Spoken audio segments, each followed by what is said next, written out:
So there was a decision out of the Supreme Court today, a 6-3 decision, on a law out of Tennessee that though this law is a ban on transgender care for minors. It prohibits surgeries for minors. It prohibits medication treatments, and it prohibits, I think, any sort of psychiatric treatments, any sort of therapy, regardless of parental consent. Now, of course, the right-wing conservatives are claiming this as a huge win for parental rights, but what they don't understand is this isn't something that is happening without parental consent anyway, and we're talking about a very small percentage of the population.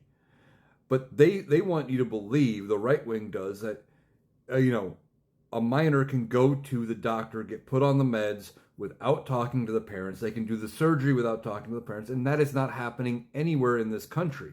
But they want you to believe that. So they declare it as a win for parental rights, so the parent knows best. But they only want parental rights when it sides with their belief. If this case had gone the other way, they would declare it an attack on parental rights and the fact that the parent can't make those decisions.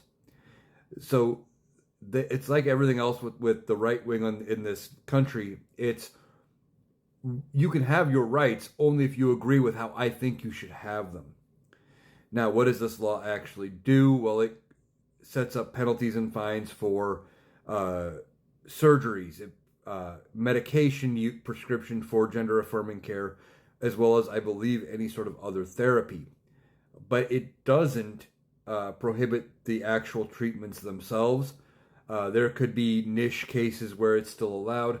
It also creates kind of a dual-class situation here, where you could have the same medications prescribed, one for one use that's not considered gender-affirming care and be considered legal, and one for another where it is. And now what you would have is challenges having to be brought up if they believe that you are being prescribed a medication for, how it's being used. And that could come into doctor-patient confidentiality.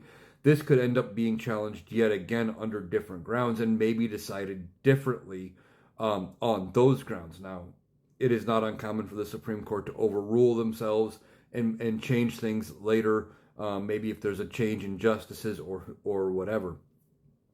Now, we will see how this plays out going forward, but that was what the decision was. It also doesn't help that the Trump administration changed the position of the federal government when Biden was challenging the law and put the weight of the government against it. Donald Trump and this administration backed off. So that was the decision we got today.